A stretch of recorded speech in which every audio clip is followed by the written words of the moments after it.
Guys, we're the Shakespeares. We're supposed to be way cooler. What's been so extraordinary about this experience has been seeing the human behind this man and the world that he's come from, which has been shared by the family around him. It feels like it's gone deeper for a lot of us than we ever anticipated, as I imagine it does in all of our own real families.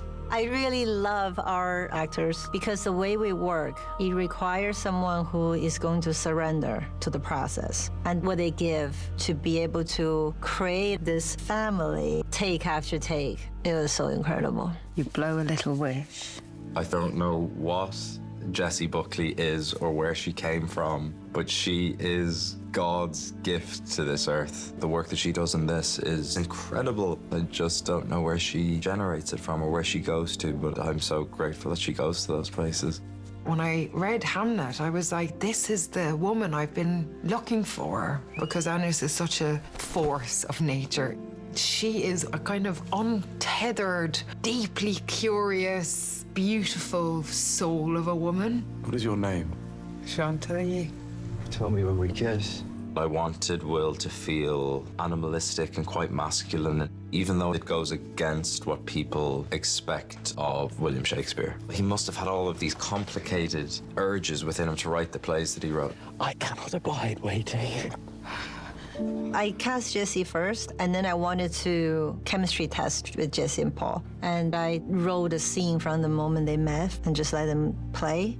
And at some point, something happened, and then suddenly the polarity exploded in front of me. And it was so sexy, and I knew that was the right thing to do. I think we both kind of were like, this is special. We're going to jump off the cliff together. From day one, there was nothing we had to perform. The kind of pulse between the two of them was so alive and vibrant, and the trust we had between each other as actors allowed us to totally shed our skin and just give each other our hearts. We became attuned to each other as if we were married. I haven't experienced that before. And Paul Mescal is such a gentle, sensitive force of a man. I cannot imagine doing this with anybody else. Is it yours? The child in her belly, did you put it there? Emily Watson plays Mary, Will Shakespeare's mother. She is a very hardened woman. She's a woman of her time. Your husband was born here, in this room. Well, Mary goes on quite a journey with Agnes. They go through these experiences together. Oh my God, it was so dramatic. To share these moments of fierce womanhood and motherhood with Emily Watson, who has been an inspiration throughout my life, I'll never, ever forget it. When I became an actor, my first job was at the Royal Shakespeare Company. Shakespeare kind of saved me, so being part of this story feels like the honor of my life. And being there with Jessie, watching her do what she's done, has truly been a privilege. All that education, not an ounce of sense. David Wilmot, what an incredible actor. He's very, very skillful. That sort of simmering rage. Back to work. Man hands on misery to man. It deepens like a coastal shelf. It's not just genetics we inherit. That's where trauma endures. His relationship with Will is one of the things that propels Will into the life that he's destined to take. He needs distance from his father. And you would go with him to London? No, I'll wait until you settle. Joe Alwyn very much is Bartholomew. He carries that essence, and he's a quiet one. He's sturdy. He's self-sacrificing. What would our mother say to us if we were afraid or uncertain? To live with our hearts open. Bartholomew is very important because he's there to support Agnes's character. And Joe asks so much for his scene partner, selflessly. Where are you going? You can see that this one. To hoodwink me again. Bodhi, Olivia, and Jacobi are the Shakespeare's kids, and they were so comfortable with each other. They are best friends now. They're like friends for life. I'm Susanna. I basically hold this whole family together because my dad's never here. And my mum's always in the forest doing foresty things. I'm Judith and I care too much. I don't know how she found these children, but these kids were so present and so open. It just felt innate that we were a family. Let me help you. I'm Hamnet. Jacobi Jupe, he's just absolutely heartbreaking. He's this wonderful mix of being like a little man, but also this really delicate, young, exciting talent. Very good, again. It's rare to come across a child actor who isn't just going off impulse. He has that in spades, but he also has got an actor's instinct. And he's been an absolute joy to work with. Bye. Bye. Bye. Bye. He's so clever and kind of knows exactly what is required of him, but has such access to like go somewhere so deep. It blew me away. Will you be brave? Yes. Will you be brave? Oh. Yes, I'll be brave. I'll be brave. I'll be brave. They instantly felt like my mum and dad. In the family, we all connected right away, so we've been like a real family.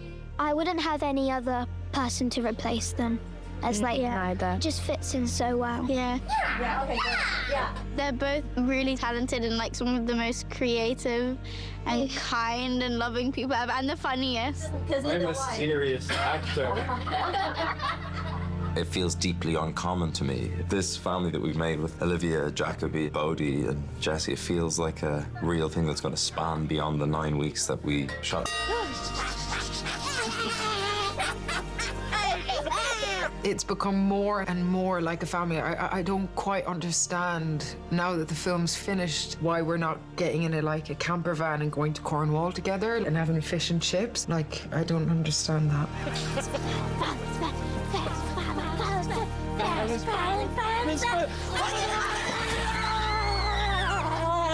Well done. Amazing.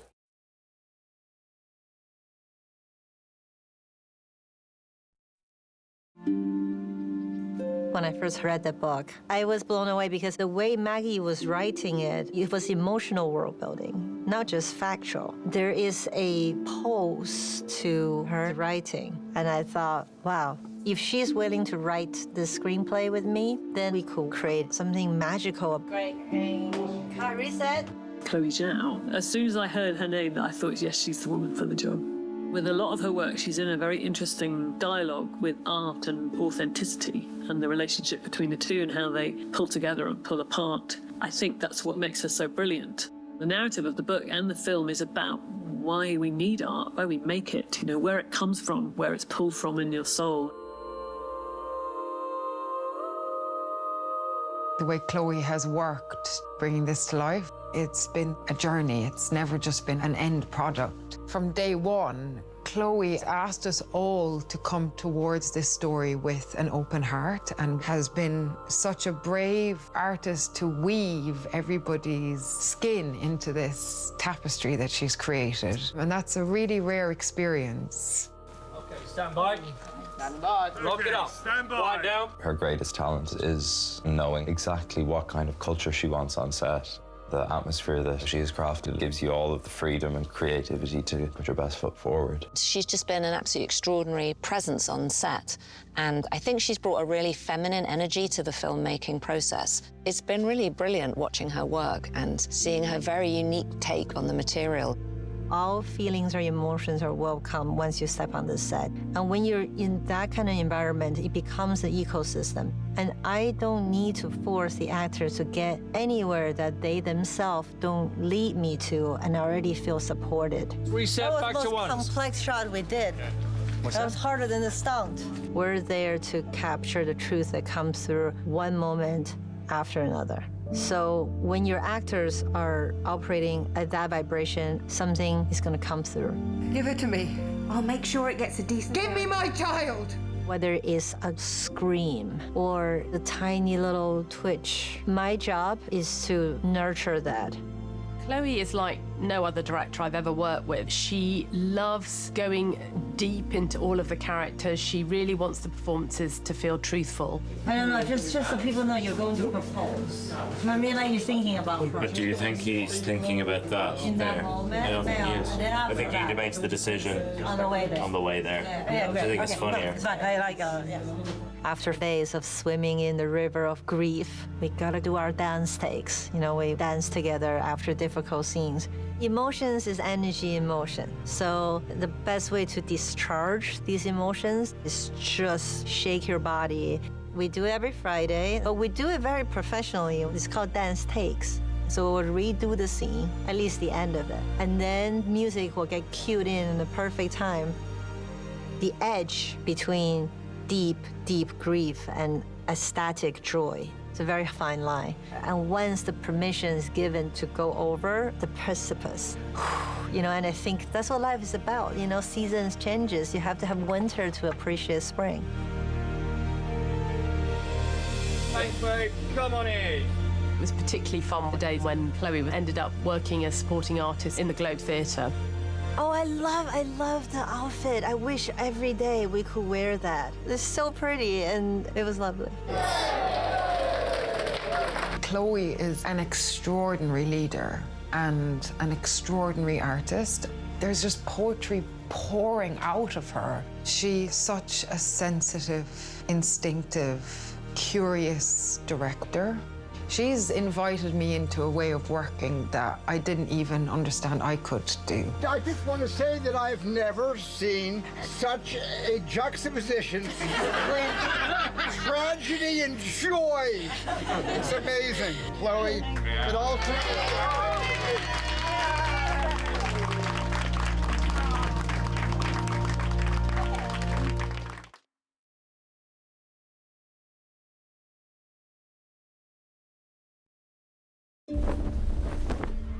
What they've done with the Globe is really incredible. Walking in there, it's too much to take in. It's the deepest part of humanity, being in that Globe. The way that backdrop was painted, the way the backstage looked, it all just felt incredibly authentic and unique. We talked from the beginning, we wanted the film to feel graphic. You notice so much is straight on and everything is designed with symmetry, with the understanding that it's going to be almost like a backdrop of a stage. All the world is a stage. The design team have created the most extraordinary globe, which feels utterly real. It's an absolutely incredible piece of design work. It's 3/4 the size of the real globe, and we built the whole ground floor and one upper level. It was literally a work of art. The design team painted these incredible backdrops. Imported old wood from France. They spent weeks and weeks trying to find the right colour oak and creating the whole theatre. So that's been an incredible journey, watching them piece this together. The danger with a film like this is that you're playing to the constraints of the reality of the time. The world feels authentic, but it also feels incredibly artistic. You're just completely transported to another time in another place. And when you have 300 SAs around you, all looking unbelievable in their makeup and costume, you forget where you are. I think when you see the shots of the Globe audience, it's just such a range of humanity.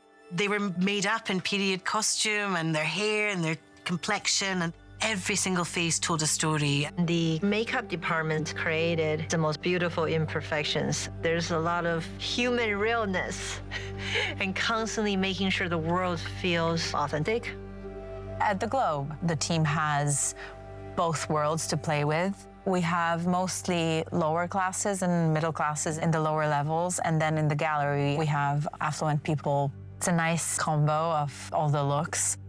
Everyone is learning the period, you know, not everyone has done this before. I had to learn the vocabulary of fashion from the era. Both the techniques and the shapes help you tell the story. With the costumes, there's a real lived-in quality to it. It's all kind of broken down. The difficulty and the pain that these characters live through, we see that in the costume design. It was our goal to not create clothes that would be in the way of the story. These are shapes that are a little bit unusual to our eye right now. So it is a little bit stripped Malgosia is a beautifully emotional costume designer. Every conversation that I had with Malgosia, it was all about the weight of the atmosphere, the feeling, the mood. It's like the whole film has been painted with feelings. She just has something magical about her. You really feel the emotions coming out of those costumes. This is the first outfit that we see Agnes in when Will sees her for the first time. This bodice, which is actually made of a tree, this is bark cloth. And if you go closer, you can see the fibers of the tree. This is like a literal plant. And then we've added some little scars and some little fixes. There's repairs, there's like constant life. There's nothing really straight about it. Everything is kind of warped. There's a whole journey of stitching. These holes that have been sewn up because Agnes, she's learned to kind of sew her heart up a little bit. Don't get too close. And color-wise, is almost like an open wound. She is that red beating heart that came out of the forest. A little bit of blood, a little bit of sun. You can feel life from her. It's very vibrant. Richard, our agent and dyer, had a palette of natural dyes that he was playing with. And the amount of like acid yellows and greens and these weird pinks that came out of the plants that he was using, it was just so amazing. Your supper's near cold. Boys! We wanted Will to feel like some sort of an animal, this trapped, caged dog who had this like creative impulse to like escape. And we wanted him to feel animalistic and quite masculine in his body and not really in his head. He doesn't feel safe to feel anything, so he's stuck. Several of his pieces are dyed with the natural dye with the iron oak gall ink, which is this beautiful gray color. We added a little bit of green to him, so there's a little bit of a freshness and a little bit of hope, and then gradually that just goes away. The whole crew, and we aligned so beautifully. We work kind of as one organism and we feel as one organism, which is incredibly special. And the fact that Łukasz was imagining the colors that I was putting in front of him, and it's just been great. 3, 2, 1, action. Lukasz is a genius.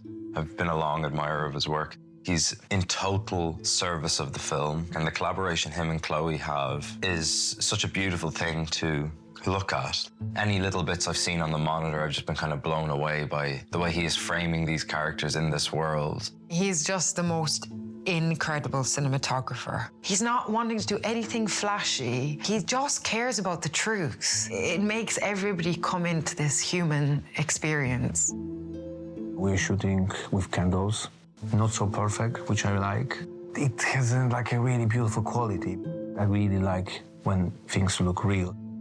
The common ground between him and Chloé is that they find the language of the film, and it's not always known up front. The language of the film is found. I think you need a DOP who's willing to adapt and mold and then bring what he thinks to the table, and Lucas is one of those characters. He's like a pioneer, you know? He likes to discover, sniff around, and set him loose, and then he'll just find things. Yeah, well, it's kind of like this. Yeah. Okay, very good.